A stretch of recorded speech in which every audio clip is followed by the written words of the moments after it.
Hello, ladies and gentlemen, and welcome back to the Josh Smith Show. Today, I've got Sloane Brown on the podcast. Sloane's a guy we met kind of through Total Archery Challenge events. Sloane used to work for Yeti as their community marketing manager. Met him down in Utah, I think down in Salt Lake. He was kind of the guy that was the conduit between the outdoor world and Yeti coolers. Sloane went on to try some other things and decided to get back into the community marketing space. And we were stoked to actually add him to our team. So when you're at events, when you're out at shows and stuff like that, you actually might run into Sloane in our booth. He's a guy that's very well connected in the outfitter world and the guides, things like that. Loves to hunt, and he's got a really cool backstory. A backstory of some struggle, some drug addiction, overcoming that, and working his way up into the world in the space where he lives now. So it was things that I did not personally know about him, and I'm stoked to have him on the podcast, and I'm even more excited and honored to have him as a part of our team, Montana Knife Company. He really adds some maturity and some kind of a grown-up feel to that whole community marketing side of our business. So, ladies and gentlemen, Sloane Brown. Dude, I'm stoked you're here. I appreciate you coming, making the trip. It's a little chillier than where you're coming from. A little bit. No, I'm excited to be here. It's cool to see this thing and what you've built so quickly. And I was telling you yesterday, like, how the hell do you know what you're doing? You know? Yeah, I don't. Yeah. But figuring it out, I mean, even the dust collection system, I'm like, God, that is complicated. Yeah.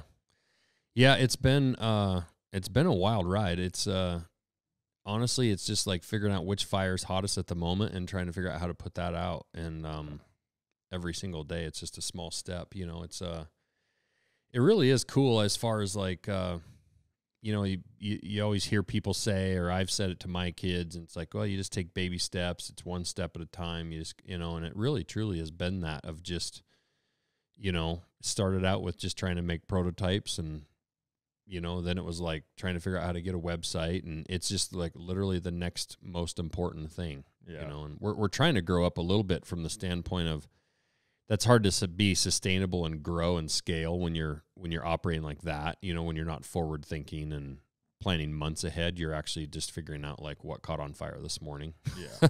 Well, I think you've done a good job of like hiring the right people and building a good team. You know, you've got Andrew to smooth out operations and work on efficiencies, and you can think big picture and spend your time a little probably better. Yeah. And having Brandon, you know, being able to run that marketing side, and honestly, when you're small, you have to wear a lot of hats. You know, I mean, you have to just kind of be a, you know, what do they call it? Good at a lot of things, but master of none. What's it? Jack of all trades. Yeah. Yeah, master of none. So I guess I'm a mastersmith, but I mean, that doesn't help me a lot when it comes to running a business. But speaking of hiring people to help out and run this thing, we've now hired you to run our community marketing, which I'm super stoked about. So I met you, I'm pretty sure we met at my very first TAC in Big Skye. I think you were at that one, weren't you? Yeah, 2021, right? You were like the cool kids hanging out the Yeti tent. Yeah. Whatever. That was in 2020. That was July of 2020. Yeah, that's right. That we launched our website the day as we were driving into Big Skye and got cell phone service again, coming out of that canyon. Brandon called and said, "Hey, your website's live." And the next morning, TAC started. How many knives did you have at that point? Oh, we had probably 40, 50. I mean, we had 200 we were making, but I know they weren't all done. Yeah. Well, I remember that, but then I remember the next year you telling me how many knives you sold at TAC, and I was like, holy shit. Yeah. You've got something here. Yeah. Yeah, 2021 was definitely well, actually that next weekend we went to Park City, and I just hung out at that one. But then when we actually set up a booth in 2021, and we started selling stuff, and it was amazing for being a brand new brand how we actually, like, I went there like hoping we'd sell 5 or 6 knives, you know.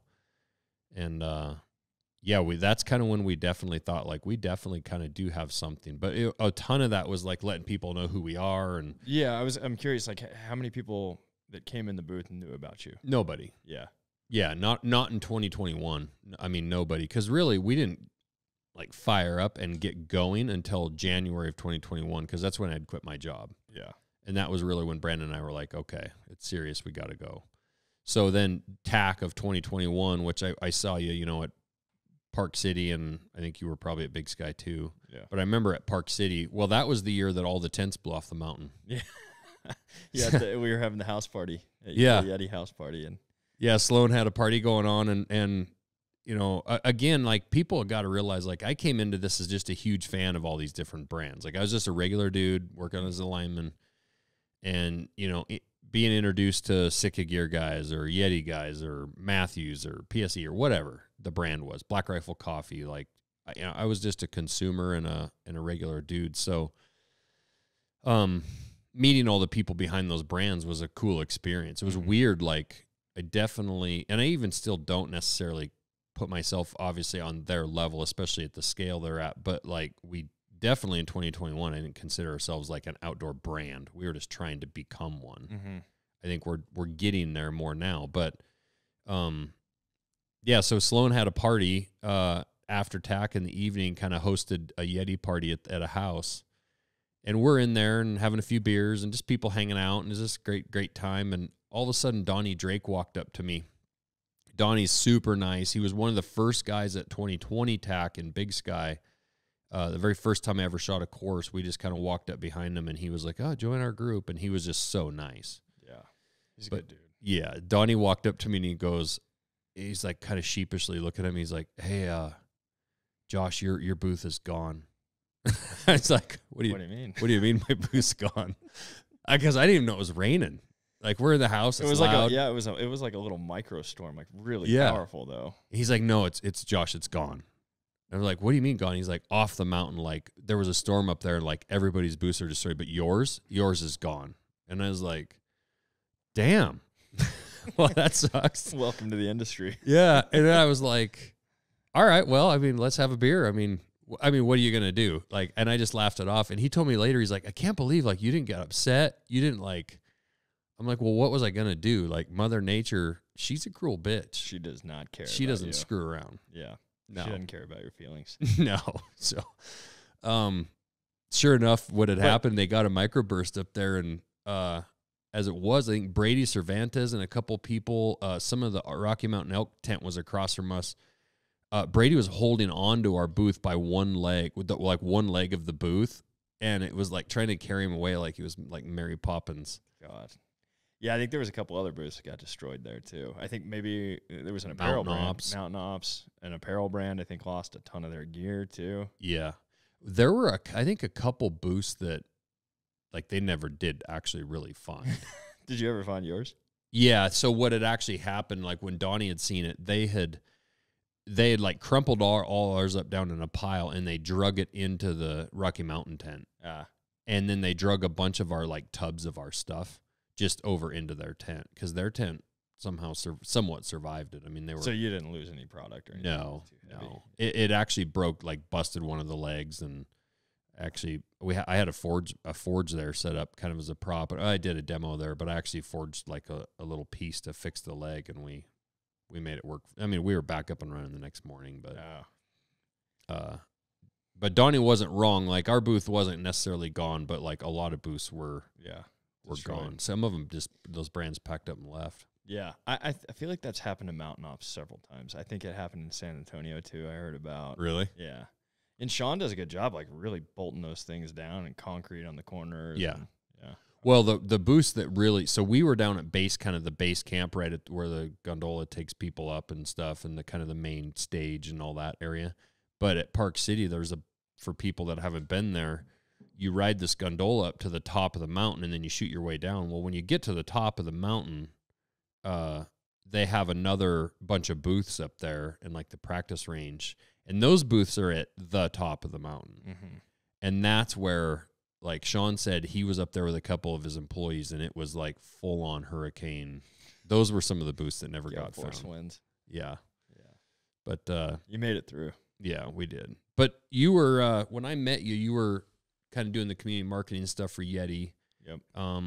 We were kind of getting going, and then as things kind of developed for us over the last year or two, I tend to have to kind of be the relationship guy with being somewhat of the face of the brand and all that. And it's just been a lot to manage, a lot to handle it with everything else that we're doing. And we needed somebody that knew the industry well, somebody that was respected, somebody that was liked.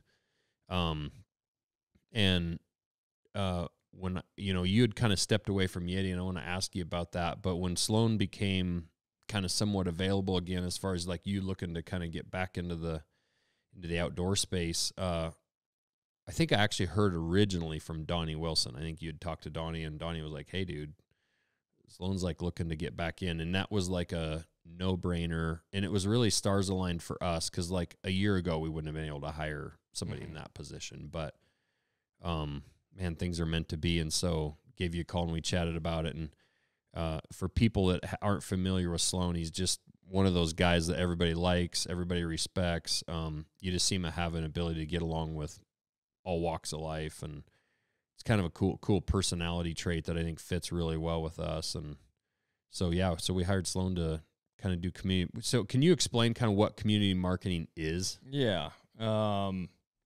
Really, it's a lot like sports marketing, and a lot of people are familiar with like Nike and Under Armour and those big brands, and how they go out and they sponsor athletes and teams. Well, really it was kind of Bill Neff. He was the guy that hired me at Yeti. He was at Under Armour in the early days and was working with a lot of collegiate programs. He took that model and brought it into the outdoor industry, and he started working for Sitka Gear and built out like their whitetail and waterfowl team. So I kind of always give him credit, and he's the one that hired me at Yeti, and I was so fortunate to work under him. I learned so much from him. He's an amazing dude.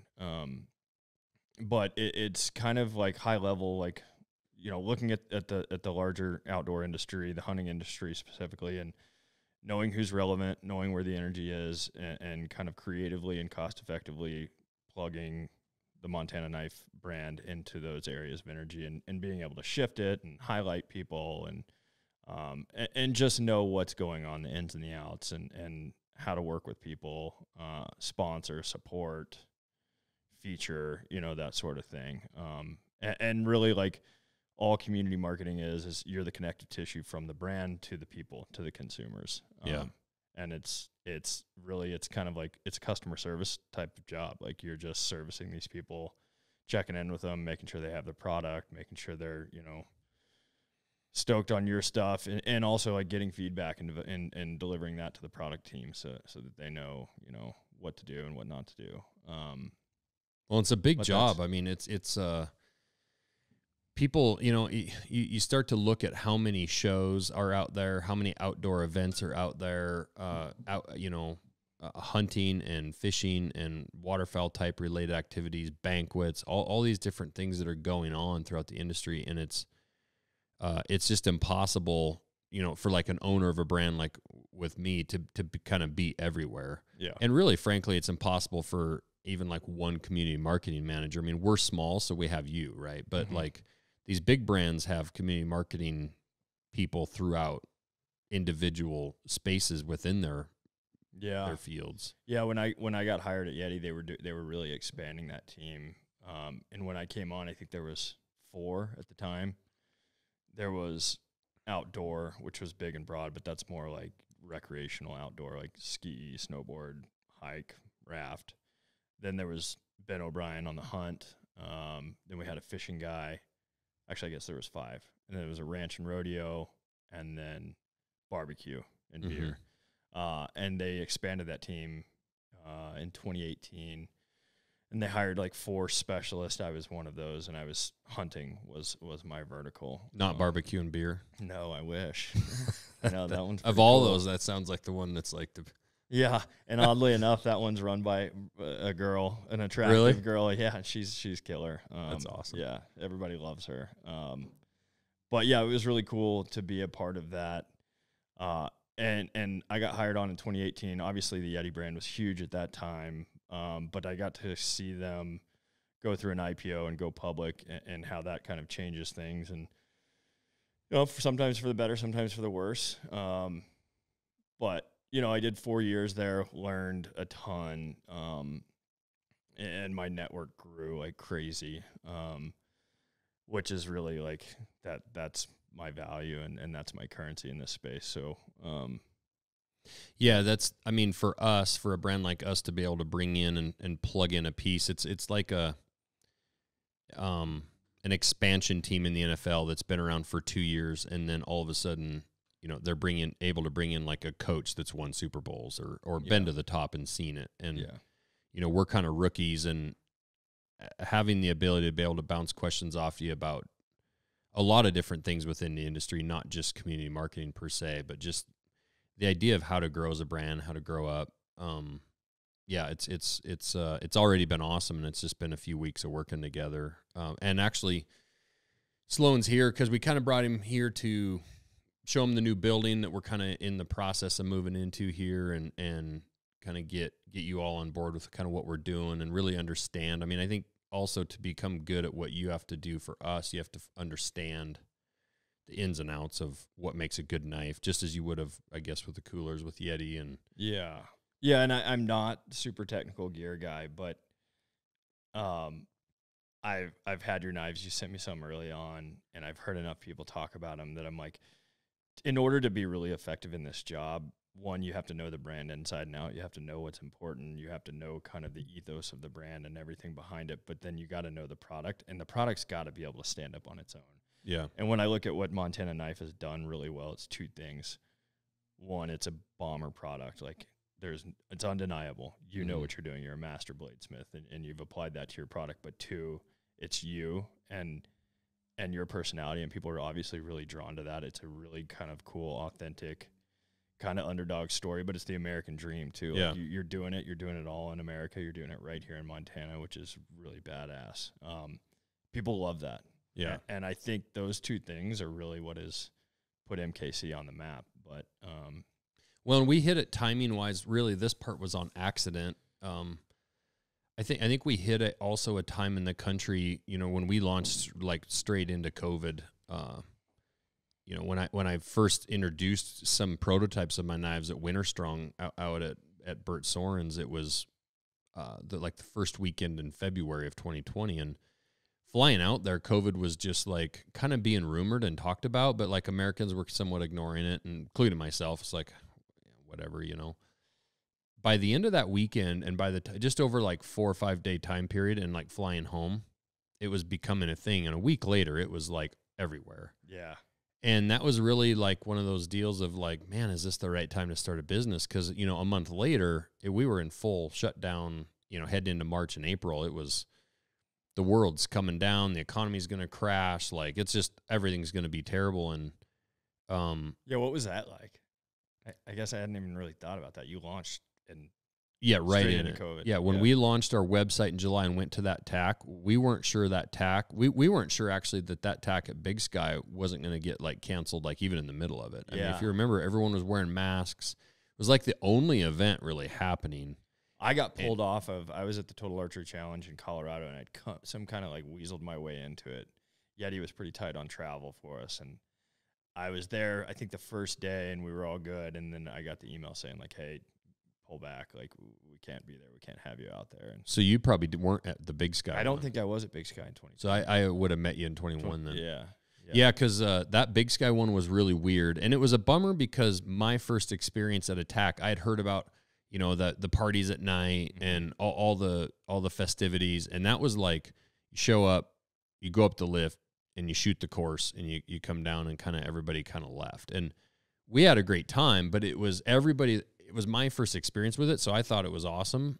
But everybody that was kind of OG TAC people were like, this sucks. This isn't a normal TAC. Like, this isn't as fun as it used to be. And then every now and then somebody from the ski resort would come by and scream at everybody to put their mask on. The health department's about to be here. And it was just like a constant state of like, at any point that, Sean was just like, at any point we could get shut down. Yeah. Like, we're trying, but really the couple days before it was like, we're trying to do this, but like, it'll probably get shut down. Yeah. So from a brand perspective, though, as far as trying to start it, I kind of ran from the economy and some bad news back in 2008 for several reasons. There was a lot of things going on, but the 08, 09 kind of time period of the economy, you know, that's when that's in 2010s when I became a lineman and, or started down that path. And I kind of quit making knives full time. And a portion of that was the economy and like all the bad news. And we're headed into a depression and all the bullshit you hear. And I definitely had the mindset, and I was on a little bit of a kick of listening to some Andy Frisilla, who was like, fuck this and fuck the world. Like, this is bullshit. And I did agree with him a lot, because he was one of the people saying throughout that whole thing, there's going to be people that go and like run into the fire and just keep like going. There's going to be people that sit back and wait. And at the end of it, there's going to be some winners and some losers out of that. And I really believed that I just shut the TV off and ignored it. And I was like, I'm just going to do me. I can't control anything else. And so Brandon and I just went full steam. Yeah. Well, thank God for you. You're a D2C brand. You know, a lot of brands that relied on retail and wholesale. Yep. They got freaking hosed. Yeah. And Brandon is so good too. Yeah. But, you know, what I was, I guess, kind of where I started with that was we had a time period with MKC going through COVID and then coming out where we saw the whole crisis with like shipping and fulfillment and all the stuff that was happening with the economy. And I think people became more and more appreciative and understanding the importance of buying like American-made product and supporting America. And it's like, wait a minute, you know, we can't make new vehicles because we don't have chips, and we can't go to the grocery store and buy this because it's not being shipped. And like, as dependent as we are on other countries, you know, for other things, I think people are starting to have a lot more, definitely in the last 10 years, like buying American made has become more of a thing, and bringing manufacturing back and the jobs. And so that, to me, that's another thing that we've kind of capitalized on as a brand. And I truly believe in like building things in America and hiring local and all that stuff. But so let's step back, actually, because I told Sloane last night, I haven't asked him some questions. I feel like a little bit of a bad guest, because like I haven't asked a lot about him. It's just kind of been all about us and what we're doing here as we try to kind of onboard Sloane here. But as far as you go, I didn't want to ask you a bunch of stuff because I knew we wanted to do this podcast. So where were you born, and like where did you grow up? Yeah. I was born in San Angelo, Texas, which is, they call it West Texas. If you look at it on a map, it's kind of right in the heart of Texas. It's a smallish town. It feels smaller than it is. It's about 100,000 people. Oil and gas is kind of the main industry there, so it kind of fluxes. But yeah, I grew up hunting and fishing a little bit. My dad introduced me to it pretty early. I was probably 12 when I shot my first deer. And we did it, and he always tried to give me opportunities, but he wasn't really a big hunter. So we usually had a deer lease or something, and just kind of whitetail hunt in Texas and doing that. And then I had a friend that his family had a ranch, so we grew up hunting out there quite a bit. And I played sports in high school and stuff, and but you look at my progression of my life, and like sports started to like kind of hit the back burner, hunting and fishing kind of hit the back burner. And what was going on through that process is like I was starting to get into drugs quite a bit. Oh, really? Yeah, in high school. I took my first pill, like narcotic pill, at 14 years old. Damn. Yeah. How? Like at a party or? Yeah, I mean, we were over at a friend's house. It wasn't really a party. A friend had a prescription to Xanax, which is, that stuff is awful, but it's an anti-anxiety pill. And I remember he was like, "Hey, you want one?" I'm like, "Yeah, sure." And I took it, and I remember that moment. It was like, aha, like this is how I'm supposed to feel. Like for the first time in my life, I felt comfortable in my own skin. Really? Yeah. So much so that I was like a little bit impaired. I wasn't super fucked up from it, but I remember when my dad picked me up from my buddy's house, I was like so close to telling him, like, "Dad, I need a prescription to Xanax." Like it felt that right for me, and I felt like I needed that. Not like you had to hide it, but like it was like the right thing to do. It almost. felt right. Yeah. Yeah. Wow. And so that, like, I was introduced to it. And then, like, I think by the time I was 15 or 16, I had done cocaine for my first time from a buddy that was just like running in a bad crowd. And it just like progressed, and pain pills through, you know, wisdom teeth surgery or getting my tonsils out or whatever. Like I was just like, slam the whole bottle of pills, tell my dad that I flushed him down the toilet because I didn't want him to think that like I'm addicted to anything. But like I hit it really well, and I did well in high school. I graduated like 36 out of 680 students. Like school just kind of came easy to me. Yeah. Not that I'm a brilliant guy, but it was just, yeah, I don't know. I guess I could pull it together. What did your parents do? My dad's a pediatric dentist and orthodontist. And my mom's a dietitian. Okay. Both medicine. So that was what I wanted to do. I wanted to be a doctor, kind of leaving. So I did well in high school. Got accepted to Auburn University pretty early, like October of my senior year. And I was just like, well, that's it. I'm done. You know, I've worked hard to get here. And my mindset going into college was just totally fucked. It was like, I'm here to party, not to learn. Like, yeah. And I did the whole fraternity thing. And that's in Alabama, so it's a good ways from home. I wanted to do something out of state and kind of get out and expand my world a little bit. Did the drug use just ramp up then in college? Or? So it was interesting. My freshman year, I did the whole fraternity thing, and there was a lot of structure in that first, as I was going through pudship, which there's a lot of fun stories in there and a lot of shitty things that happened throughout that. But it was like so structured, and like we had to be at the fraternity house anytime we were outside of class, and we had to do certain things and dress a certain way and just do dumb shit. But I was busy, and so it wasn't bad that first semester. We were drinking quite a bit, but alcohol was never really my thing. But then after that, like after I lost that structure and I was just a college kid without a job, that's when it started picking up. I started taking Xanax a lot, like pretty regularly, and you become physically dependent to it. So if you're taking it regularly and then you just stop, one of the side effects is having seizures, which is really scary. So I remember I'd gone back home with a buddy.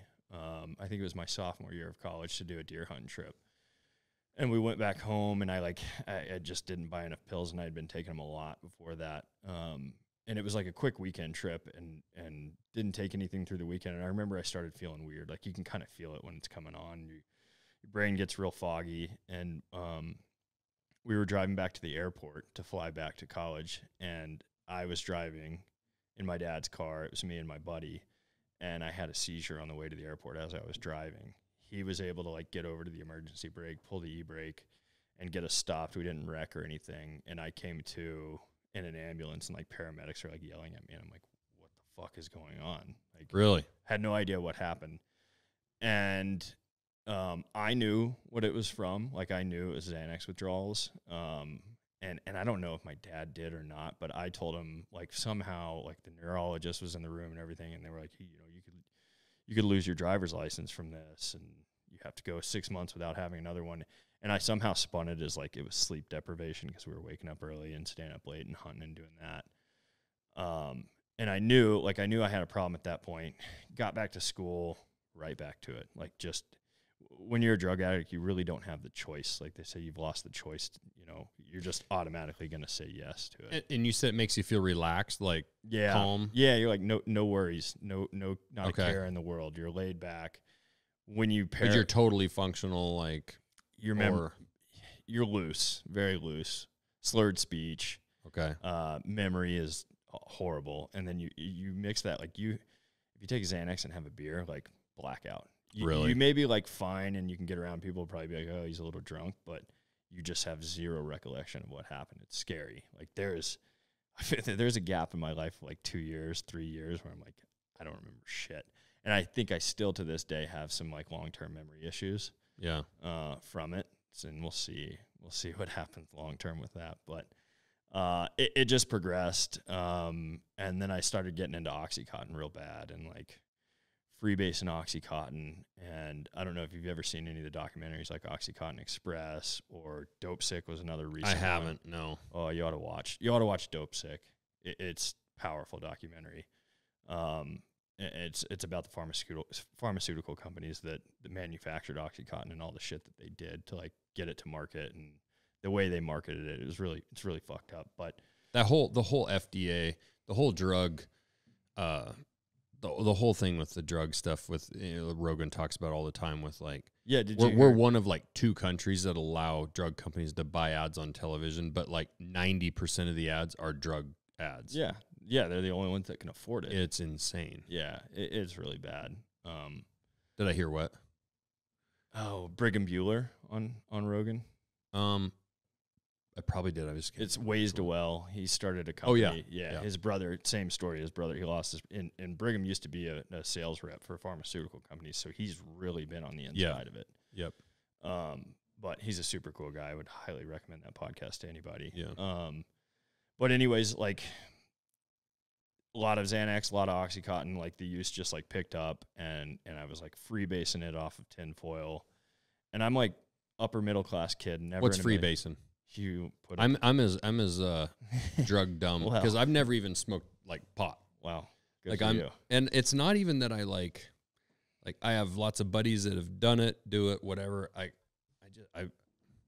just you never, get a little piece of the pill, and people do this with cocaine and all sorts of things. You put it on tinfoil, you light the underside of it with a lighter, and you smoke the fumes that come off of it. Jesus. Instant, yeah. And it's like a short high, but I was doing a lot of that. And then, so I think I was going into, I went back home in between my sophomore and junior year and was doing an internship.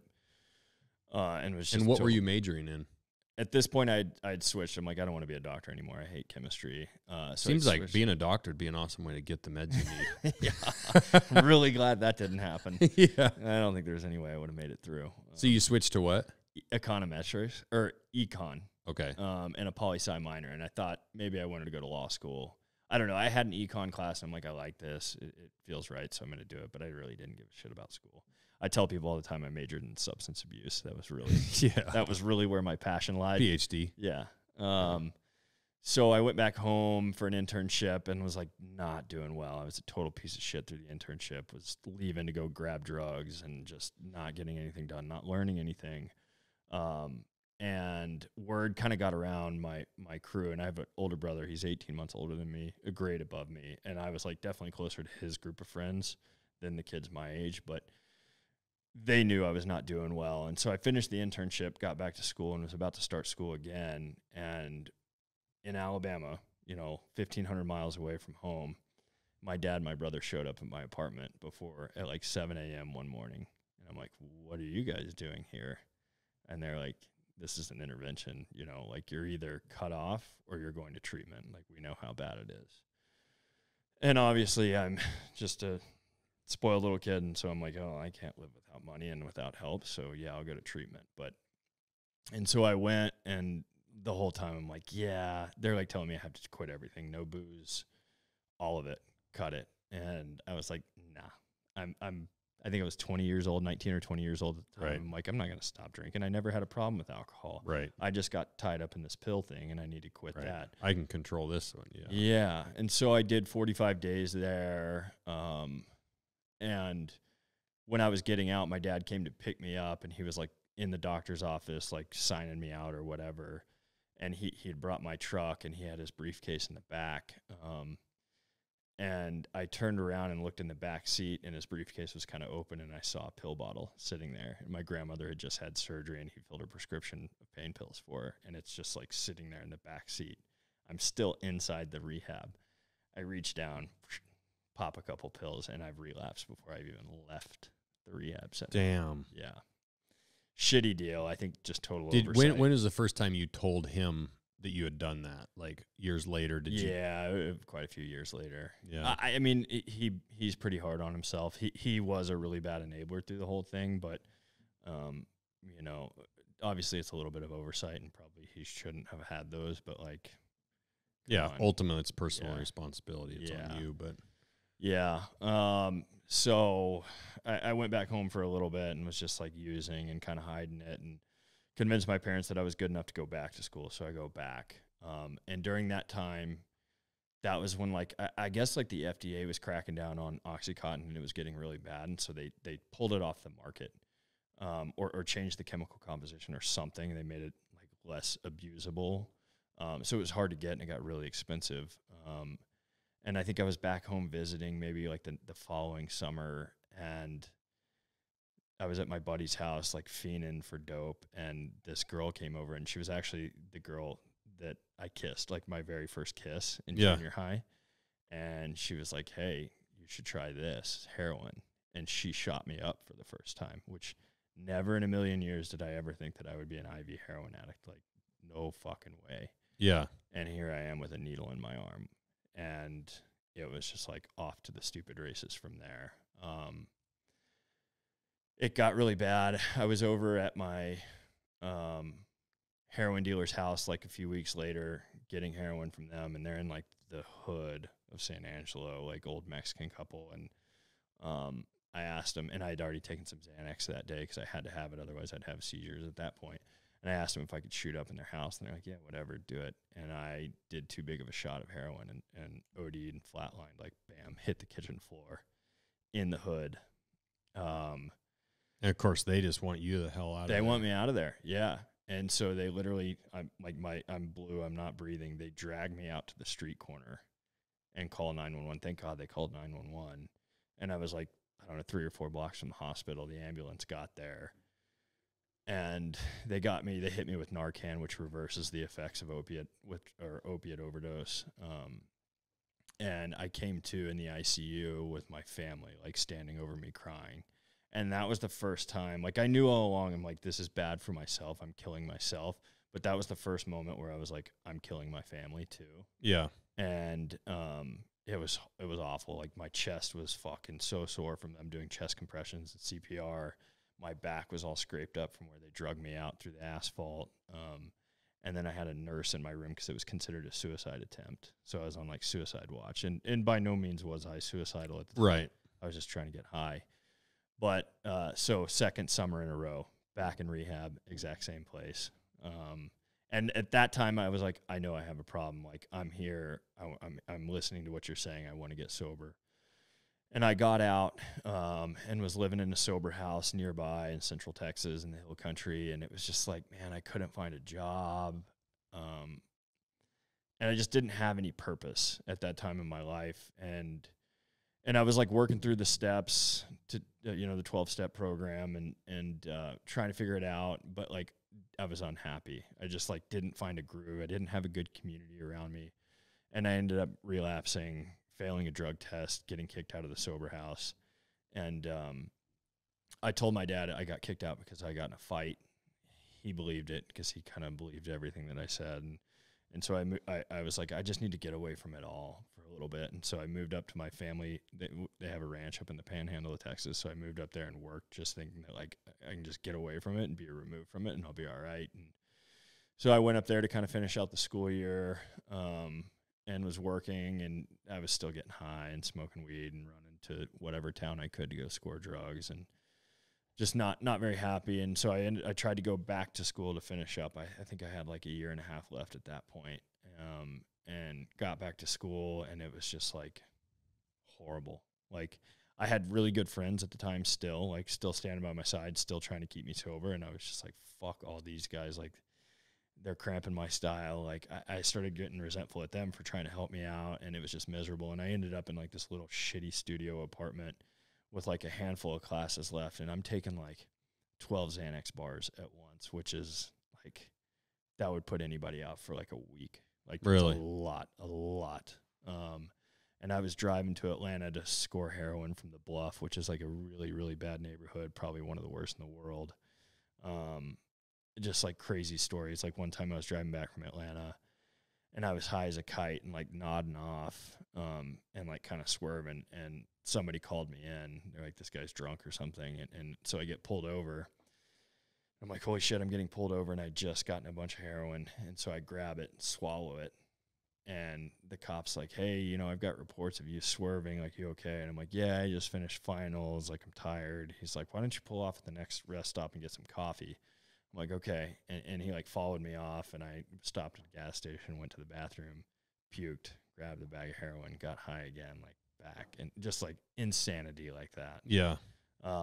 In the grips of it. And I knew I was living in the studio apartment by myself. Like all my friends had graduated. I was in like my 5th year, and nobody wanted to be around me because I was such a piece of shit. Like I was just asleep all the time. I was stealing from people. And you were still actually kind of in school too. Kind of, yeah. I mean, were you passing classes? No, not really. Yeah. Like, I was going to say, that would be a hell of an accomplishment to actually. Well, dude, and I was like wearing long sleeves. I flunked classes and I was sober. I just duck hunted too much. Yeah, well, I wish I had that problem. I was wearing like long sleeves, and I'm in Alabama. Like, it's 100 degrees, high humidity, and I'm hiding the track marks and putting like makeup on my arms to like cover the marks. Like, it was bad. I was a shell of a human. And I knew I was going to die in that apartment. Like, I'd be sitting there, laying there watching TV, and like I couldn't find any Xanax, and I would like wake up and I would have had a seizure. Like the coffee table was knocked over, and I had blood coming from my mouth because I bit my tongue, and like my shoulders are dislocated, and I'm just like, holy shit. Yeah. I'm going to die if I don't do something. Pull that thing up right in front of you. Yeah. And so I'm like, I need to make a change. I need to get out of Auburn. And so I applied to take, I had 2 classes left before I graduated, and I was like, I want to go to TCU for whatever reason. Like, I think a geographical change will help me if I get out of this environment. And so I applied to get in to finish my classes, and there was like a 2-week waiting period. And I called my dad, and I'm like, hey, can I come home for a little bit before I, finish up in Fort Worth? And he's like, yeah. He's like, you can come home. He's like, but I mean this. If you use drugs in my house, I am going to kick you out. Like, I don't give a shit anymore. I'm tired of it. And I knew he was serious at that point. And so I went back home. And I don't know if it was like a conscious decision to stop using drugs, or I can't really remember, or if I just couldn't find any when I got back home. But I stopped, and I went into like the worst withdrawals in my entire life. Like, I laid in my bed for, I don't even know how many days. Like, I was like pretty much unconscious. I was hallucinating, like shit the bed. Like, it was really, oh, it was awful, dude. Like, and your parents just left you alone? They just let me ride it out. He would like bring me a glass of water every. He knew what was going on. Oh yeah, he knew. Yeah, but it got to the point where I was like, I think it may have been day 3 or day 4, and I'm like, Dad, I need to go to the hospital. I think I'm gonna die. And I think he realized it's like, hey, this is bad. And so he took me to the hospital. The only thing I really remember is them giving me a catheter. And I was like, ooh. Oh my God. Yeah. But that was the 3rd summer in a row in the hospital, basically from just gnarly withdrawals. And they were like, we're not releasing you until you agree to go to treatment again. But at this point, I was so broken. I was like, if you tell me to jump off a cliff, I'll do it. If it's going to keep me sober, I'll fucking do it. And really, people ask me all the time, it was like, what was it that made you make that conscious decision? And it was me being all alone. Like, I need community. I need people around me. I need that support. That's just like what feeds me. I feed off of other people's energy, I think. And that loneliness is ultimately what brought me to my knees. And like, I think pain causes people to take action, and the pain was finally enough for me to take action. Yeah. And so I went back to the same treatment center 3rd summer in a row, like totally broken, a shell of a human. And I was just like, and is it the same people too? Like, I mean, they know you, or they know me at this point. I joke. Frequent flyer miles. Frequent flyer. I was an honor camper 3 summers in a row, like, yeah, I was that guy. Like this guy again. But so they kind of fast tracked me through that program, and it was like a primary care is what they call it. And they're like, hey, you seem willing, you understand, like, what you're not going to learn anything else here. We want to get you out of here and into another like extended care program. I'm like, okay, like, I'll do whatever. And they suggested a place in Colorado, Carbondale, Colorado. It's an amazing place. It's called Jaywalker Lodge, and it's very much like peer driven. And kind of their whole thinking behind this treatment center is like, we're going to reintroduce you to life and show you that you can have fun in sobriety. And it's a bunch of young, like-minded dudes that are fighting addiction together. Really cool community. And they had this thing like on Wednesday nights, like alumni of the Jaywalker program can come in and hang out and eat dinner and like fellowship and chat with people. And I remember that first Wednesday night when they came in, I'm seeing like all these young, cool dudes coming off of like the river wearing waders, or coming off the ski hill, or mountain biking, or dudes in camo, like coming off the mountain from elk hunting. And I'm like, I see all of them, and they're all stoked. They're all smiling. And I think I had this idea in my head that like, I'm going to be in a 12-step meeting every night of my life. And, Right. And the highlight is going to be making coffee for my home group or whatever. And I'm like, I'm doomed to this thing.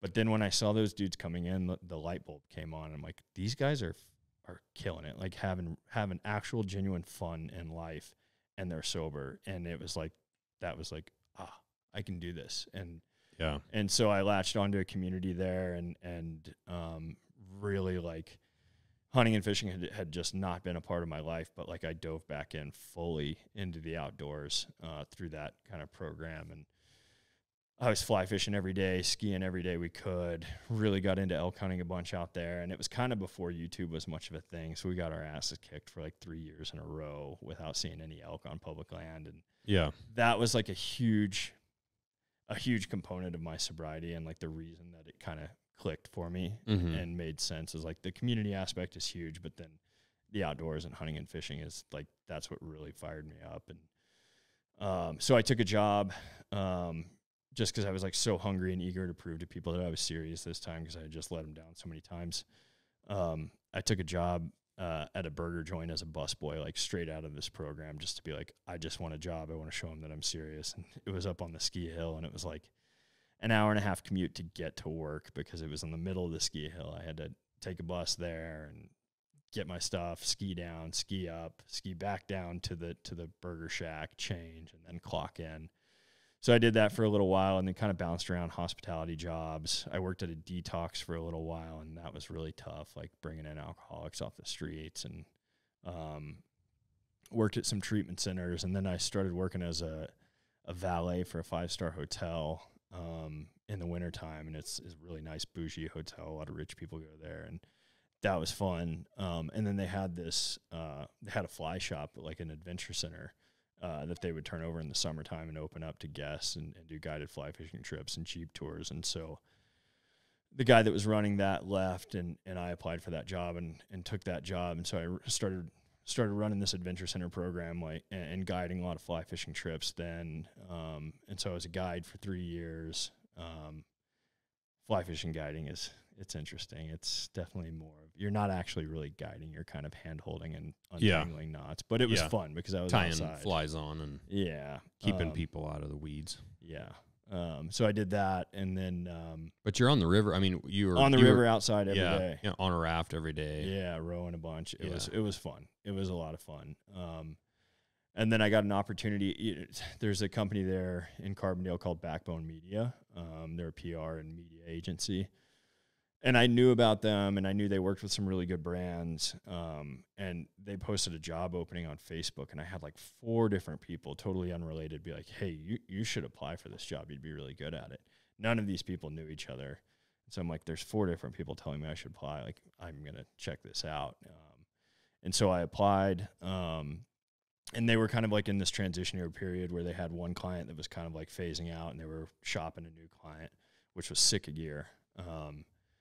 And so I interviewed and did really well, but the job wasn't ready yet. And so like 3 or 4 months later, they called me and they're like, hey, you're hired. And I was like, okay, let me think about this. Cause I was working as a valet and a fly fishing guide, like making a lot of cash. Yeah. Not like rich by any means, but not paying taxes on a lot of it. And this job was a very entry level job into PR. So it didn't pay very well. And so I was taking a pretty big pay cut. Can't believe you wouldn't pay your taxes. I mean, I never said that. Maybe I did. But no, so it was kind of like it was a big pay cut, and I'm like, I was really like considering not taking it, but I had a friend say like, hey dude, like this is a step back to take a step forward. You know? Like a career path. Yeah. And I knew I didn't want to be a guide forever or a valet forever. So I ended up taking the job and worked there for a couple of years, doing PR for some really good brands like Sick Gear and Filson. And that was kind of my, I guess guiding kind of gave me the intro into the outdoor industry, but the PR job for Backbone Media, definitely like that was my entrance, and working for some premium brands, I got to learn a ton, and made a lot of good connections. And then did that for a couple of years. And then the job opening came up at Yeti, as a hunting specialist at the time, and had a buddy tell me to apply for it. And so I did, and I got the job, and it was cool because I was kind of moving back home to Texas, which I had been gone for 10 years. When you were at Backbone, what were your, I mean, kind of what were you doing every day? What were your daily duties? Really like traditional PR. So doing a lot of like press releases for new product launches. And really like high level, you're trying to get third-party endorsements from like writers at bigger publications to review your products, talk about your brand story. Very similar to kind of what I'm doing now in community marketing, but instead of like athletes and hunting guides and ambassadors, it's more writers and editorial stuff and getting product reviews and publications. Right. Right. So working with that and brands and going to trade shows and yeah. At that point, were you kind of past the itch of doing drugs again? I mean, you were like sober and like really truly past it. Yeah, I think I was 4 or 5 years sober at that point. And it definitely gets easier with time. Yeah. The further away you're removed from it and the healthier a lifestyle is, quite honestly, like that's the biggest thing. You know, there's still thoughts here and there, but they're kind of fleeting thoughts. So yeah, I was pretty far past it. It was like, I didn't have any intention of going back, but you're never really out of the woods, like at any point in time. Right. They always say like, because it's a disease, and I believe that addiction it's a disease, like of the mind and of the spirit too. Like they say like drug addicts are born with this void inside of us, and like drugs, we use the drugs to fill that void and to make us happy for a long time, and it works for a little while, and then it stops working. Right. And so, you know, kind of the solution to that is like fill that void with spirituality, something or hobbies. positive. Yeah. And so for me, it was a little bit spirituality. It was kind of nature and stuff, but it was also hunting and fishing. That part of it, I can understand.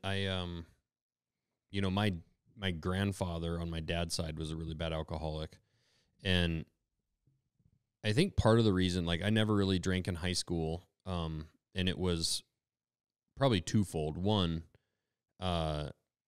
you know, my parents threatened me, like, pretty heavily, and I was really driven. By the time I would have drank, so because I started making knives when I was 11, so like in that 14 to 18 time frame,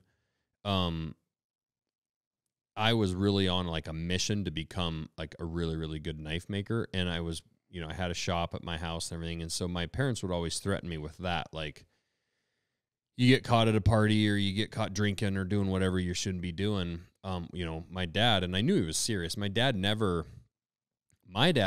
think my dad ever really laid a hand on me. My mom would spank the shit out of us. But, and my dad, I've never heard him yell to this day, but anything he said, he was serious, like he would do. Yeah. So if he said, I'll put a padlock on your knife shop for 6 months, like it wouldn't be 5 months and 28 days. It was going to be 5 months and 31. Yeah. And maybe a few more. So I was always nervous about that. I was generally a good kid, but I was also partially nervous. And I think my parents did a good job when I was young and impressionable to basically say, like, addiction runs in our family. You know, your grandfather was addicted. Probably have some uncles and stuff that are, you know, definitely to smoking, definitely to drinking. Not like really, drugs don't really run in our family that much, but, you know, they were more like, and my dad like rarely ever drank at all. You know, he'd have a beer here and there, but really rare. But they would always tell me, like, you know, if you get addicted, you have that potential gene or personality that and I kind of believe that, because, like, well, you've seen, I drink coffee all the time. Yeah.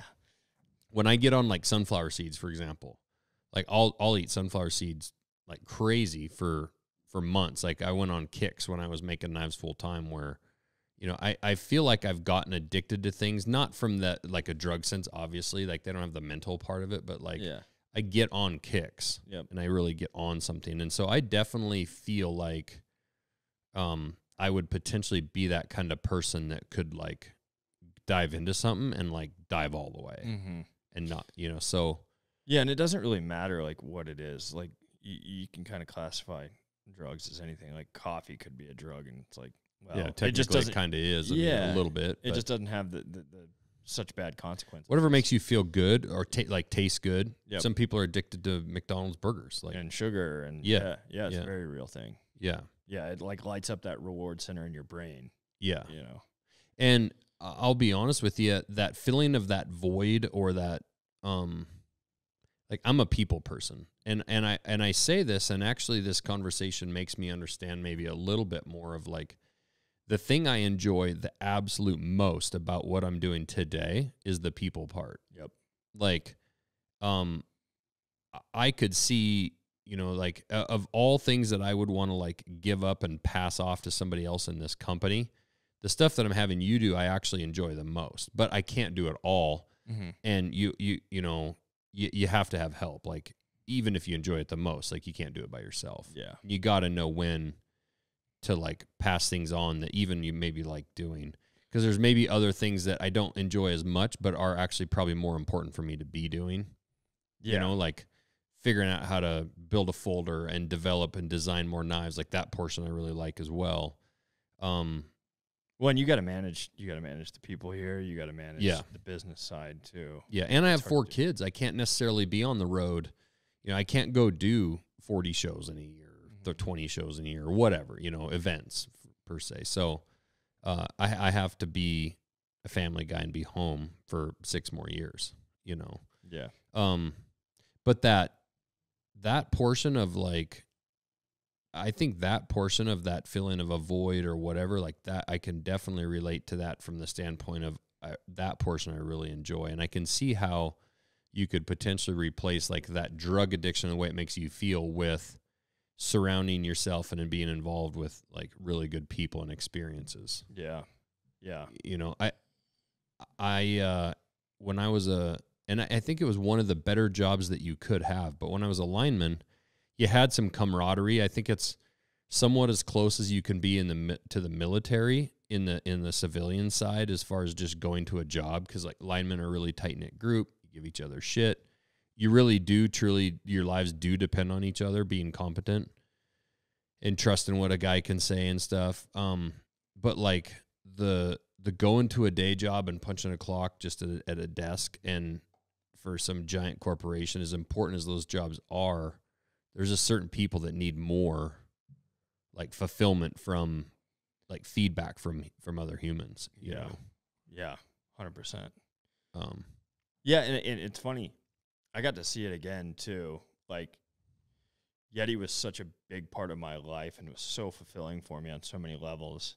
And I left after 4 years to chase an opportunity that I thought was really cool, with a startup, and it kind of pulled me from that world and working remotely, building a new brand. We were trying to we were building a marketplace for hunting and fishing guides and outfitters for people to find them more easily, and kind of similar to like Airbnb, but you know, with guides and outfitters instead. And different team dynamic, working remotely, kind of like definitely more in the fish space than the hunt space. Like that community aspect was definitely like pulled away from me. And I saw like, I did it for 8 months and I was like shocked how unhappy I was. And I think that the biggest part of that was that I didn't have that community around me. And it was like so much more, felt like I was on an island and kind of alone again. And I just didn't enjoy it. And so after 8 months, I was like, man, I'm just like, this is affecting like my overall happiness in life. And I'm like, it's not worth it to me. And so I stepped away from that and jumped back in. And, you know, thankfully you guys were supportive and wanted to work together, and a few other brands, and I'm back in it. And it feels good, man. Like I get a lot of satisfaction and fulfillment from this job because there's so much interaction with people. Yeah. I think community is the single most important thing for like happiness of humans. Like it's the foundation, I think. Yeah. And I think it's that thing that's actually really hard to put your finger on. But I think as a consumer, when you see a lot of people that you respect or like, or you watch their videos or whatever, and you see them all involved in a brand and they seem excited about it, it makes you feel like you want to be a part of that, even though you'll probably never meet those people and you're probably always just look up to them or try to emulate what they're doing in your own little hunting spot in Idaho. Mm-hmm. But you're never going to be famous for it. But you feel like you're kind of on that team and a part of that community. I think that's what gives a brand excitement and a culture. You know, Yeti definitely did a really good job their Yeti films that they did. And, Yeti took, let's face it, a lot of the times you don't need a high dollar cooler, to go to the lake for the last few hours of the day. You don't necessarily need a high-end cooler. And, but they did an amazing job of like building community around that cooler, and also like showing people having a good time around that cooler, pulling beers out or pops out or sandwiches, and showing people out doing activities, putting that cooler on a raft and in the back of your truck and hunting. And a lot of their images are people gathered around a cooler, like at a tailgate, talking about their hunt or their day snowboarding or whatever. And building that culture and that community, I think, was a huge part of Yeti's success. Like, they did a really, really good job with that. I think Sika's done a good job with that too. Like building a community and a team where it doesn't feel like a brand. It feels like a little more like a family. And if you see somebody with, like, especially early on, when you saw somebody with a Yeti, it's kind of like when I, early on, I was one of the first people around here wearing a Black Rifle coffee shirt. I was just buying their stuff, buying their coffee and buying their shirts. I didn't have MKC at all. But if you saw another person wearing a Black Rifle shirt, you could just assume a lot of things about like, oh, you're my people. Yeah. If I saw you at a party and I didn't know anybody here, we could chat and probably have a good time. Yeah. And, then the brand gets so big, it's a little harder. It diversifies. But, yeah. And I hope that we're building that somewhat with MKC. If you see somebody with that MKC shirt on, that's probably a guy that's proud of his country and proud of American-made products, and supports our military and likes to hunt or fish, or family person. And you can just make some assumptions that, like, I hope people that are wearing our shirt feel. Yeah. No, I think you've absolutely done a great job of that. I mean, yeah, I always think about y'all's brands and your brand specifically, how you entered the market, and it was through that Total Archery Challenge community, and then Winter Strong. Like, those are two very, very strong communities, and you guys infiltrated those and did a really good job. And now you've got super fans from both of those communities. Both of those, and you can pull that whole arm and straighten that baby out where it's like straight. Oh, well, that's pull it out of the table. Just break it. Hold on to that base and then just pull that whole. There we go. We're good. Yeah, and honestly, that's one of the coolest things that I didn't know about the outdoor hunting space was the crossover.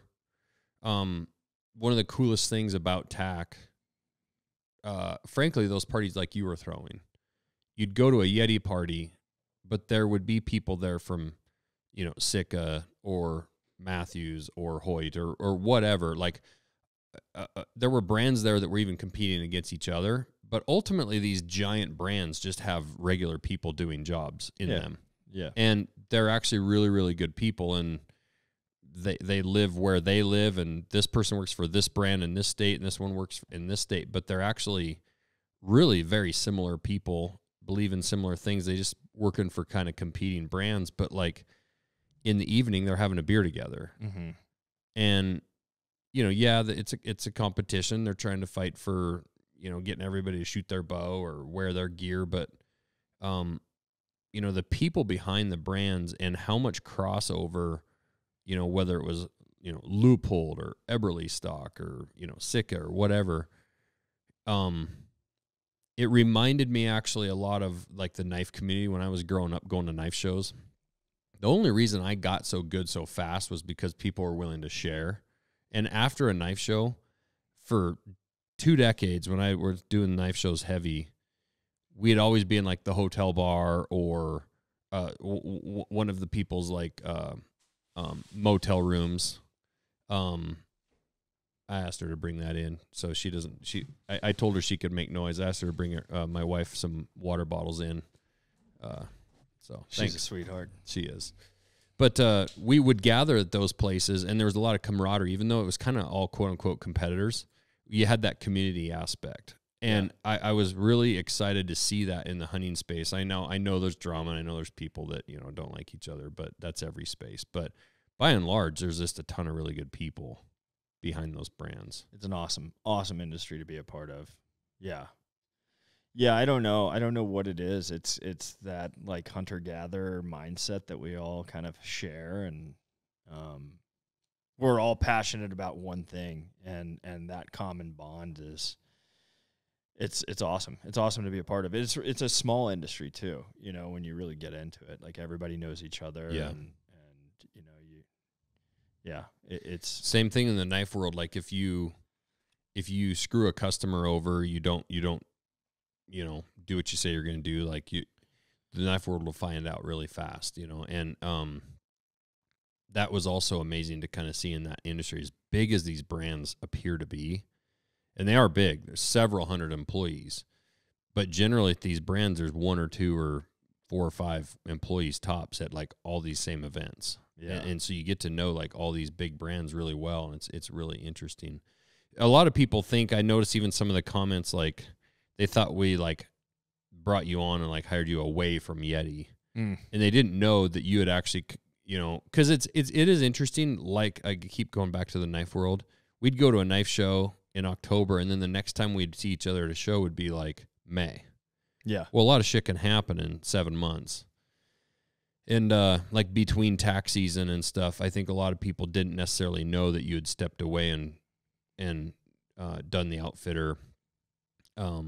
Yeah, and I think I kind of kept it quiet for a little bit too. I wasn't kind of, because there's a lot of these companies popping up in that space, and it's like it's a very new space. It's a new concept, and so there's a lot of like, I just felt like we needed to kind of keep what we were doing like somewhat quiet until we figured it out. Yeah. And so I wasn't really shouting from the rooftops what I was doing yet. But are you with the drug addiction stuff? So you don't drink at all? No, Don't. nothing. I use tobacco. Yeah. Have you ever, you know, with those thoughts and demons and stuff, you hear Rogan and some of these guys talk about like the like DMT stuff and the stuff where they go down in the rainforest of South America and do all those different have you thought like what is it, ayahuasca, ibogaine? Yeah.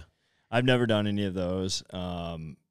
It's interesting to me. I remember when I was in treatment, there was a lot of people that had tried to do that stuff, and obviously failed because they were in treatment with me. Yeah. But I do think that there's a ton of energy behind that, and it's really interesting right now, like, you know, especially in regards to like PTSD and stuff. Yeah.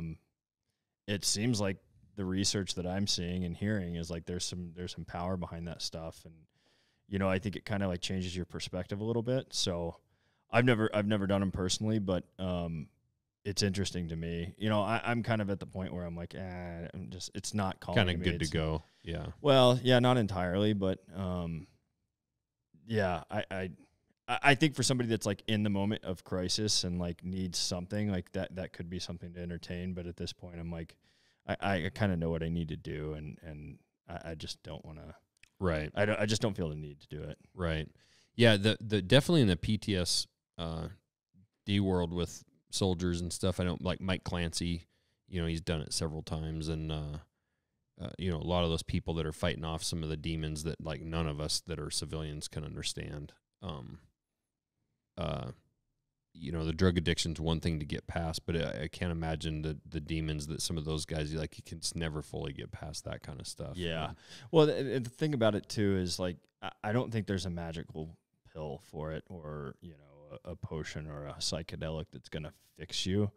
I think that it can kind of help you like alter your reality a little bit and kind of see things through a different light and maybe learn some things. But ultimately, I come from the school of thought, like there's still work that has to be done beyond that. Like, right. You're not just going to pull out of that and be magically fixed. I don't think personally. I'm sure there's some cases that there are. Right. But there's trauma and stuff that you have to deal with, and there's behaviors that come from that you have to alter. Yeah. And ultimately, it all ends up falling eventually on personal responsibility, or like that's more on the drug side, I think, but more on the like with the PTSD stuff and whatnot. You have to eventually easy for me to say because I don't deal with it, but finally just make a decision that like you got to move forward, you know, and find that. I think ultimately it's finding that thing to fill that void and to replace that pain. You know, you see, like you were telling me last night about Heroes and Horses. Yeah.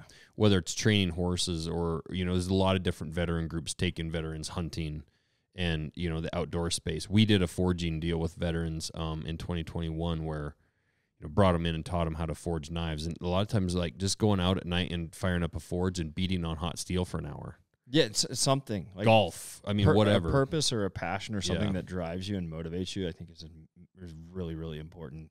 And back to the Heroes and Horses thing, the guy that runs that program, Micah Fink, he said in one of their films, he said that the natives believed that like a diagnosis on somebody, like a diagnosis like PTSD, was a curse. And the reason it's a curse is because that label's been placed on you and you feel like you're like tainted and it's a disorder. But if you don't fall victim to that, it's not, you know, it's not a curse. Like you can use it and just don't let that control you or run your life, you know. I like that. And I know a lot of the veterans don't like the D part of that because it's not really a disorder. Like it's post-traumatic stress. Yeah. But you don't necessarily have a disorder. You have stress. Mm-hmm. And with any kind of stress, you can figure out ways to deal with it or to manage it. His school of thought is like he brings guys in and removes them of all their medications that the VA is telling them is going to fix them, because really, like, the Western medical system is so fucked. It is. Like, all it is slapping a Band-Aid and treating the problems, but masking it and numbing it. Yeah.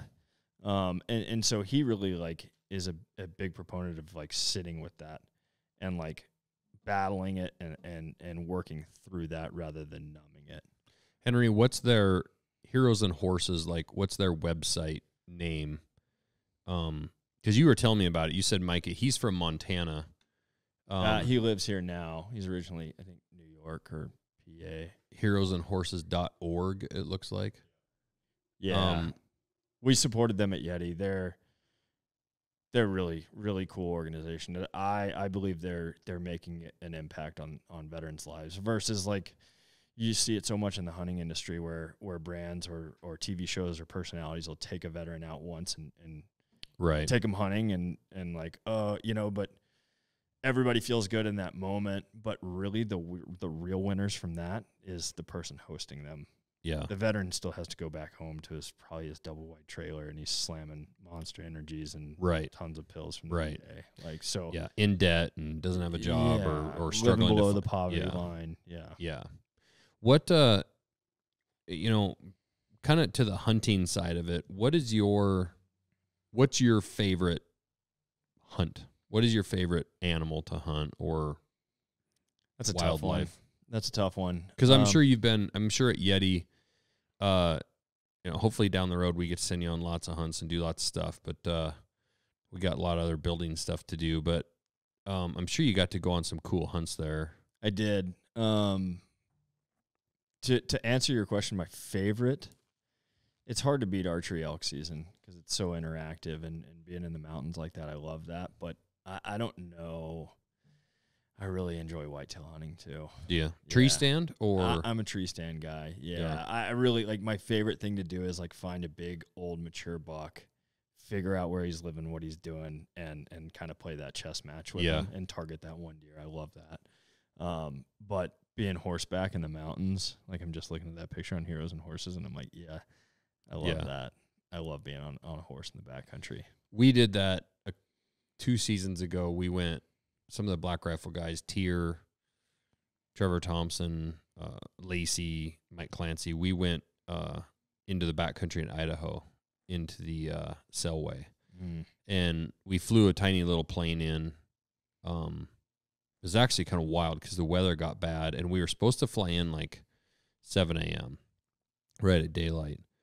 And I knew there was a winter storm coming. I mean, I live here, and I'm like, they're calling for winter storm by like noon. This baby's rolling in hard, like, or maybe even like 10, 11 it was supposed to hit. 7 a.m., I'm like, all right, we're going to get in, and then it's going to hit, and we're going to be riding the horses in the snow. So you took a plane in, then got on Yeah, horses? from Hamilton. Yeah, because they're in like the backcountry, and you just take a small plane and land on a backcountry grass strip. Cool. Next to the river. And then, outfitters there with the horses, and then you ride 6 or 7 miles into camp. Yeah. And wall tents. Yep. Yeah. Yep. And so pilot or the airport people text me that morning, hey, pilot will be ready to go at 9 a.m. And I was like, okay, well, that's we're going to be pushing the weather, and we're flying over the Bitterroot Mountains to go in there. So it's it's a little plane, and like that kind of stuff makes me a little nervous. Just like, you don't screw around with Mother Nature, she'll bitch slap you out of the air. So then we finally get down there, and they're kind of like running late a little bit, and I'm seeing the weather, like you can see it coming, and we have a bunch of gear and a bunch of people, and he's like, well, we're gonna have to take 2 trips, so we're gonna take one person in and basically like all the gear. Then we'll come back for the last like 3 guys. On the plane. Yeah. Yeah. And so they decide like we're going to take Lacey and all the gear. So we load up all our bags. Lacey loads up. She takes off, and I'm looking at the Bitterroots, and I'm looking at the mountains. It's clear where we are, but like you can just see when winter storms come in here in Montana, and they kind of start like rolling over the mountains, and they're like coming down the mountains, and you can actually watch the snow line drop, that time of year. And she takes off, and I'm actually a little bit nervous just for their safety, but they disappear into the mountains, and it's only like a 30-minute flight over there, or less. Take off, and then we're waiting. It takes 30 minutes to get there, unload all the shit. So it's like an hour later, and I'm not sure if that plane's going to get back. And he comes out of the mountain pass there, and I'm looking. I'm like, there is no way in hell we're getting in there.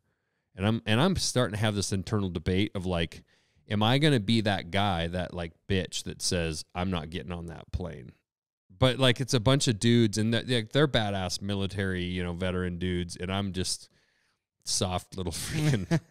And I'm just like, but little did I know they're thinking the same shit. Yeah. Just nobody's really saying anything. And finally, that little plane kind of lands, and I look at them, and I'm like, we're not going. Like, we're not getting in there. And they were all like, yeah, it's not looking good. And pilot walks up, and he's like, yeah, we're not going. And I'm like, well, you just dropped Lacey off in the cellway by herself. Now the guide's there. Yeah. So sure enough, they load her up on the horses and the gear. They ride to camp, and I guess the weather was terrible. And we go home. We drove back to here, which is like an hour and 20 minutes. And they're like, yeah, come back in the morning. Well, I know. I saw the forecast. Like, there's no way in hell. This is like a 3-day deal. And so we drive back down there in the morning. They're like, yeah, it's looking pretty good. We get there and sit around, and yep, we're going to go. And so we load up in the plane, and I'm looking at the mountains, and I'm like, this is a death mission. And we fly into the mountains, and they're flying not over the top. They're flying through the valleys. Yeah. And we fly up in there, and there is a wall of just white in front of us. And she flies. It was a female pilot that day. And as I found out, I guess she's like a super badass pilot. We fly it right up to that wall. She banks around. She keeps kind of like looping around in this tight little valley and up and down, and she's like looking for a hole. And I'm thinking, like, even if you get past this one, you could get in there a little further where you're like stuck in between, because those snowstorms just come in waves. Or she might not get out. And finally she says, yeah, it's not going to happen. So we turn around, we fly back, unload, come back home. So instead we went to Shields, and Tier bought a gun. Trevor bought a gun. Shocker. We came home and shot in my field and screwed around. And then the next day, finally, like by like 1 PM, we finally got in there. But then had Lacey killed anything by then? She hadn't. She should have. Damn it, Lacey. She took a little walk from the tent to go like sit down by the stream, and she was going to take some photos because she had heard that we might be coming in. But we didn't really have much communication. We had a little bit of in-reach, but yeah. She was sitting down there by the stream with her camera, and here comes 2 wolves trotting right down. And yeah, she's got pictures of wolves like at like 75 yards. Whoa, that's and cool. She didn't have a gun. Dang. And we were like, Lacey, there's a shit ton of bears in there. I mean, Bear Central.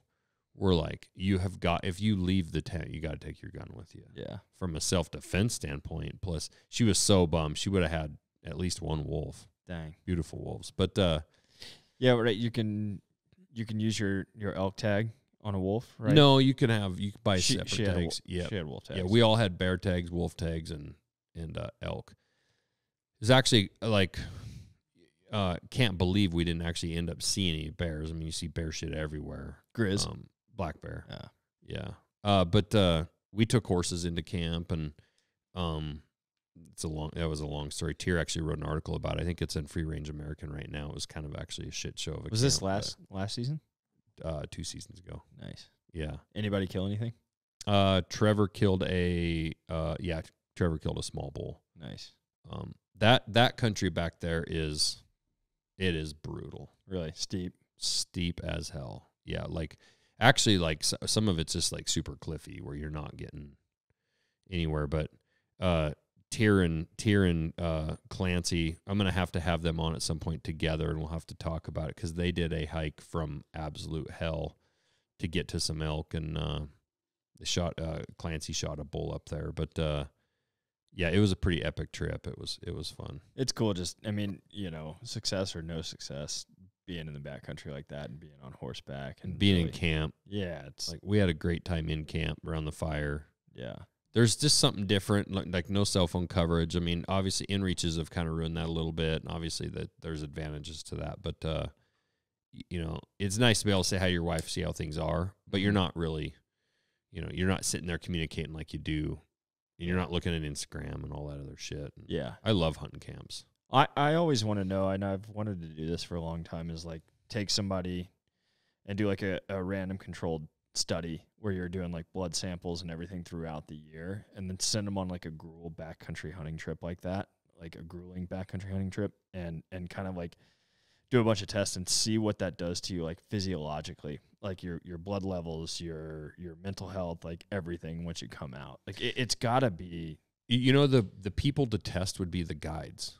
That's true. Because like Cole right now, Cole Kramer, he's doing, going to be kind of doing the show circuit, and he's down, in the lower 48, seeing friends, and I'm sure he's having some beers and just having a good time and eating. Living how we kind of normally live. Living how we normally live, and probably eating food that's unhealthy at times, and maybe some fast food or whatever he's doing. Like he's outside of his routine. He's living like we kind of live. But then, for a better test, like Cole disappears into the bush in August, starting in goat hunting, all the way through bear season, and he's doing that for months, and he's in fresh air and exercise and outdoors and just the mental part of it, and like you wonder what endorphins are being released, and it would be interesting to see if there's changes. There's got to be. I'm sure there is. I'm sure you're like a little bit depleted coming out of it too, but it's got to be good for you. I mean, that's how we were meant to live. Well, that's how. Think about how depleted all them trappers and Indians were, and I'm sure. It was Ranella this morning with Rogan. He was talking. There's a book. I think it was Feast or Famine. He was talking about. I wrote it down because I want to download it to see if there's an audio version I can listen to. Mm-hmm.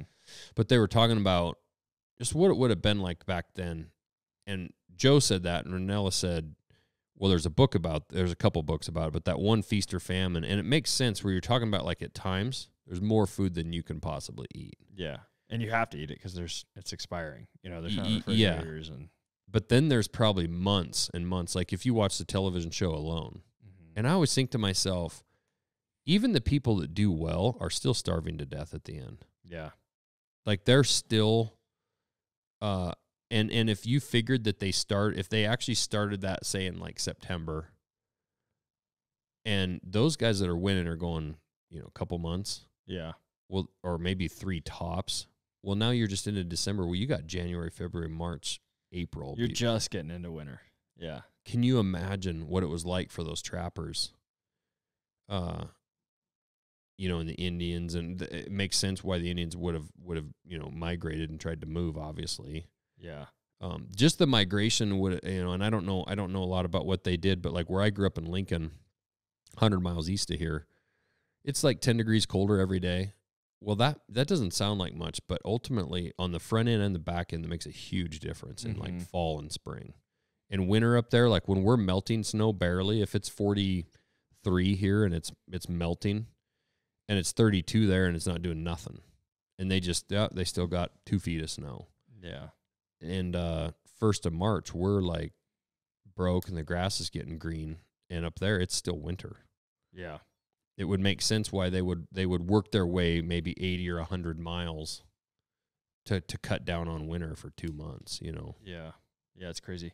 One of the last projects I worked on at Yeti was a film about a trapper, and you'll meet her at Sheep Show. She's coming. She's up in the Yukon Territory, total badass. But we got to go. I think we were probably like 80 miles north of Whitehorse, Yukon, and we got to go spend like a week with her in her trapping cabin that she bought from this old time trapper. Dude, she is so tough, and she does it all alone. It's badass. Like, mad respect for those people that do that.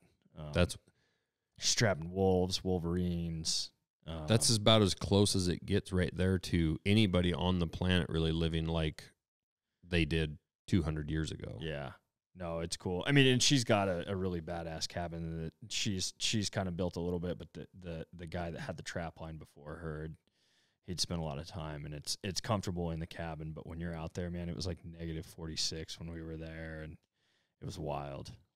And she's told stories of like bison hunting and like flipping her sled, 20 miles back and having to spend the night out there with like a pack of cigarettes and an apple or something like that. And like, why don't you think, from a drug perspective, why don't you think there aren't more, or if there's any, like rehab places that are in a place like that in like the spring and summer, where when you go to rehab there, you're gonna land there, say April 1st. Yeah. And you're not gonna leave until October 1st. That would be sweet. I know there are like quite a few wilderness retreat, like wilderness type of rehabs where you're just like out and they give you a backpack and your gear and you go and you do like a big trek. I've had some friends do those and rave about them, but that's a good idea. Like, there should be more. To be that extended though, of like, this isn't gonna be a 30-day thing or even a 2-week hike or something. This is gonna be 4 or 5 months. 4 or 5 months. You're gonna trap. Yeah. You're gonna that would be killer. And there is no other option. Like, you don't get to walk away, run away. Like, I think mentally it'd be interesting if it would be easier for people of just knowing that like there is zero option. Yeah. You're not going to get to steal somebody's drugs that you find. Nobody's going to smuggle you anything in, or you're not going to sneak away.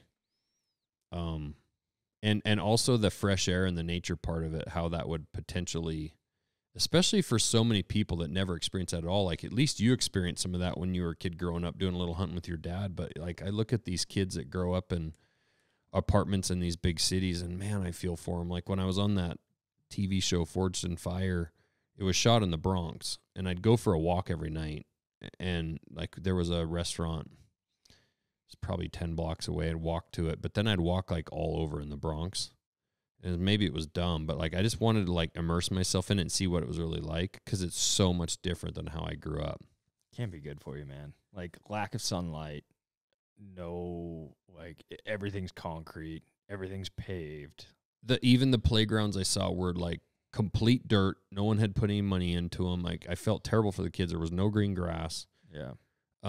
Needles and no nets on the basketball hoops, and just like depressed. And I started looking at every single apartment or house was like exactly the same. There was 0 yard, like not a yard at all. It was just concrete and apartments. And I think it's sometimes hard for people where we are in Montana, especially, when you look at our politics and you look at government, and you can't understand what's happening. But then when you immerse yourself in that world and you see where people are coming from, you can start to understand that, like, oh, these people don't even know what our world looks like. Yeah. Like, their world and my world, we might as well not even be in the same country. And you're so disconnected from your food sources, and like, yep, everything is easy, and Yeah, and even humanity wise, like connections of like just personal like friendships, like when we last night you went to a basketball game with us, and there's a lot of people in that crowd and in those stands like we know and we can say hi, and I'm sure they have their little community maybe right in their little apartment, but like I don't know, just that getting that feedback from human interaction, and instead of like we have zero fear like walking around here of like personal safety whatsoever, where when you live in a place like that, and I know there's good places in big cities and all. I've been to a ton of cities and I've been in good and bad places. Like one of my knife collectors in New York City was a NYPD cop, and she'd come get us every year in her cop car and take us for a drive. Nice. And she'd take us to the worst shit. She'd lock us up in her cell and take pictures and shit like that. It was awesome. But when you see the worst of the worst places, you just can't even imagine what their perspective on life, and like it's survival, and you're constantly worrying about being robbed and trusting people, and it's really kind of depressing. It's really scary because those people are creating more people every single day at a way faster rate than like a place in a rural area. Yeah. I think that just becomes your reality, and like when you're in something, you don't really understand what else is out there. That's just all you know and all you've seen. And then, I don't know. I think if you exposed a lot of those people to this kind of lifestyle, they might change their mind and get the hell out of there. That cop, her name was Geneva, and she married a guy named Howard. Howard had a cabin down in North Carolina. Well, Geneva was Hispanic and had never left the city her entire life. She was born in New York City and had never left the city. And when she started dating Howard, they left the city and they went to his cabin in North Carolina, which was in the woods. And can you imagine what that was like? And he said it was like 5 acres. It's not like what we would even consider that rural, but it's trees, and you look out the windows and it's dark out. And she said it was terrifying. Really? Because she looked as the city as like a cocoon around her, and she felt comfortable in it. And when she said, like, she was standing in Howard's living room in his cabin, and she looked out the window and it was dark. She couldn't see anything. And all she could think about was like what could be out in that dark, what could be sneaking up on them, where in the city it's light all the time and there's people and there's always, you're never, especially like when you're downtown, our show was at like 49th and Broadway and Times Square, like even within 5 blocks of that in any direction, you walk outside, there's always a human. Yeah. You're never alone. See, what's interesting is like, you being in the Bronx was scary to you, but her being in the woods in North Carolina was scary to her. Yeah, it's just like what's your reality and what you're. And she was like, well, what if something goes wrong? There's nobody here to help. And he was like, yeah, but there's nobody here to hurt you either. Like, and she ended up growing to like it, but it took her years. She hated it for quite a few years. Like she wanted Howard to get rid of the cabin, and over time, she started seeing the benefit when they had kids and they started taking their boy there. He got to play. Yeah, imagine. I can't imagine raising kids there. No. I've never raised kids, but my kids are actually kind of city stupid because, like, I was worried about my kids, as good as my kids are, when they were like 10 or 11, which they should be plenty capable of crossing a street. But where they grew up, and we didn't like take them downtown Missoula a ton and like walk around. And I remember Hank like running down the sidewalk and just like run across the road. And he didn't look left or right. And I'm yelling at him like, hey, you stupid ass, what are you doing? And he just didn't know, like, or didn't think about it, because it wasn't second nature. And then I see these kids walking around in New York or wherever in as busy a traffic as can be, and they're savvy. Yeah. But Hank also will head out with his buddy or by himself, and he'll go to the river bow hunting. I mean, he shot a bear last year by himself with his bow behind the house here. Yeah. He's 14. I'm taking that lifestyle any day. Yeah. That's how I want my kid to be. He called me on the phone. Dad. I was like, yeah. He goes, can I shoot a bear? I was like, yeah, if it doesn't have cubs. How far is it? 10 yards. No way. Yeah. I was like, you better shoot it. And he's like, hold on. And he set the phone down on speakerphone and whack. You heard it. Yeah. Wow. And he's like, oh my God. And I was like, what is going on? He's like, I killed it. It's a big old bear. I shot in the living room. Yeah. Well, it wasn't that bear. It was a a different one. yeah, he doesn't have that one. He just has a skull of that one. This one back here, and it's funny. I asked him because he was scared shitless. Because he surprised it. He walked out, and it was snapping its jaws at him and woofing, and scared the shit out of him. And he was back there deer hunting, and I asked him, like, "Is it big?" He's like, "It's huge."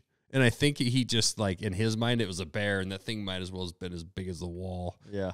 And I got back there, and I walk up, and I'm like, "Dude." That's a tiny bear. Really? Yeah.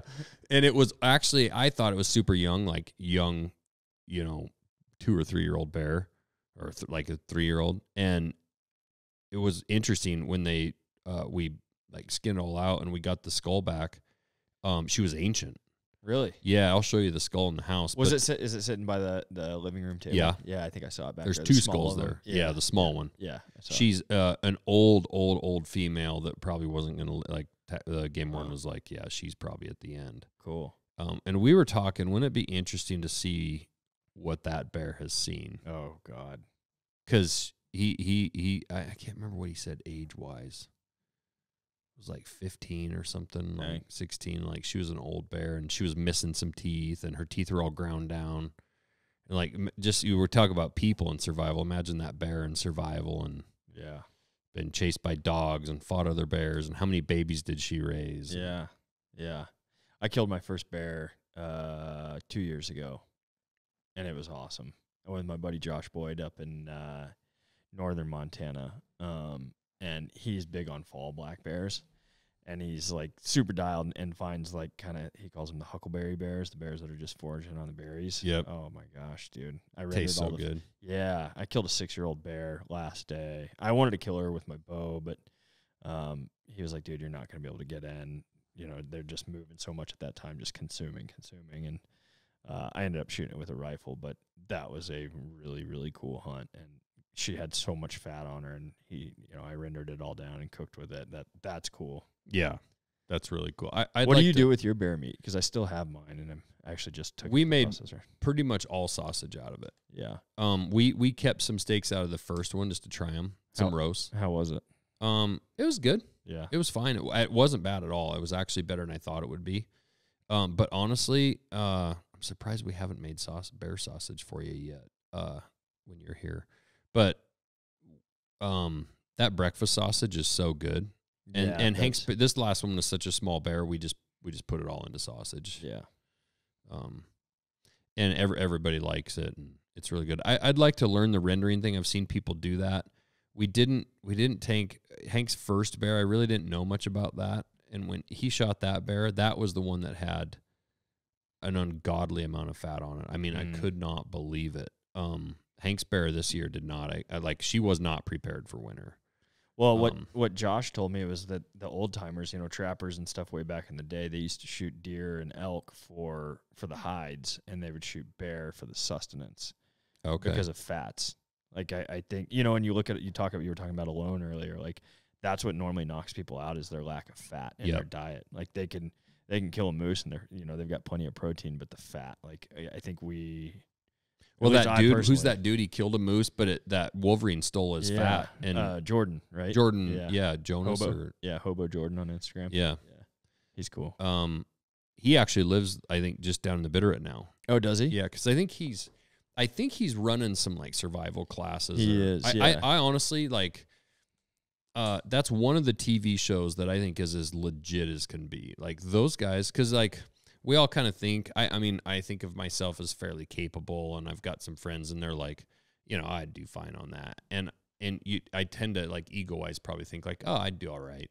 And then you watch that show, and you see the skills they have. Like, that dude was, like, making a fishing net and, like, somehow got it from one hole to the other hole, ice fishing net, and, like, had, was catching fish in it, and his shit he made to store his meat and all this. And I'm like, dude, I would not know any of that. I'd be so screwed. I'd be screwed. Yeah. Yeah. And they're all their snares and their deadfalls and Yeah. There's a lot of skill. Well, he lives like, it seems like he'd choose to live like and raise his kids like in a very primal kind of environment. Well, I think he lived with like, is it like the Izinki people or whatever in Siberia? Yeah, he does a lot with caribou too. Like he raises caribou, maybe.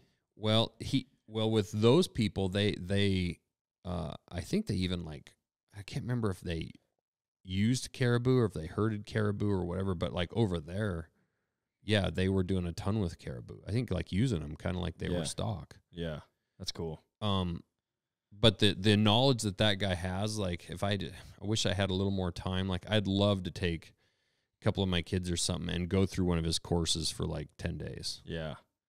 He and I chatted a little bit when I was at Yeti. He wanted us to do like a scholarship for somebody, like inner city, somebody that wouldn't have exposure to that sort of thing, and it just didn't end up. We never lined it up before I left, but yeah, he's a super cool guy. Yeah, fun to follow on Instagram too. Yeah. Well, cool. Well, we're heading to the sheep show tonight. Fly out about 7, and then right back to Salt Lake City here in a couple weeks. Stoked to have you on board. It's actually kind of surreal, like meeting you at that first, in 2021, and it's 2023, and now we get to work together. I'm super stoked to kind of see what you can help us do. It's one of my goals as a brand is to collect great people, and I've done a really good job of it so far. I'm going to take credit for that part of it. A lot of MKC I can't take credit for. It's Brandon or other people, but like our staff downstairs, the people who are grinding and sharpening and doing all that, like we just have an awesome crew. And Andrew, and I was shocked to come in here. I was not expecting like your workforce to be as young and cool and energetic and fun as it is. It's not a huge team, but yeah. Andrew, he's a killer on the operations side. Like, yeah, just top to bottom, really, you've done a really good job of building this team, and I'm so excited to be working with you guys. You were one of the first people that I thought about when I decided to like step back from the startup and do this, because there's so much energy behind your brand. People are truly passionate about the product and the story and the American made side of it, and you and your skills. Like, it's going to be a really, really fun time, I think, building this thing out. Yeah. Well, ultimately that's the goal, like to not have to go to a day job and to be able to have fun and experiences. I mean, that's one of the best things about being able to do this is it's the experiences, it's the people. And then, to be able to go on cool hunts, when you die someday, like your money's not going to matter, and you're not going to think about, if you wished you'd have made more money, you're definitely going to probably think about like, I wish I would have gone on that moose hunt, or, I wish I would have done this or that. So definitely want to do some epic. We actually have a clause in our employee handbook that says do epic shit clause.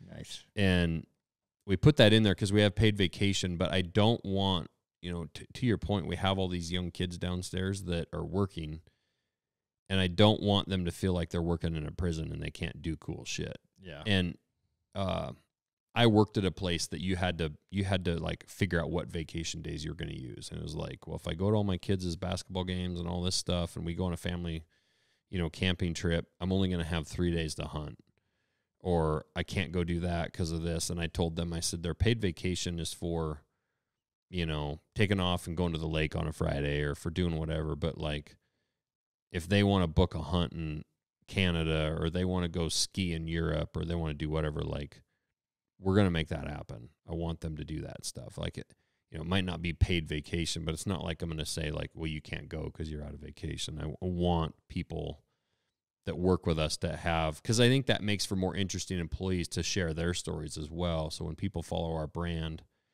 they see like Tristan's going to Mexico next week. He's 20 years old and he's going to Mexico coos deer hunting. Yep.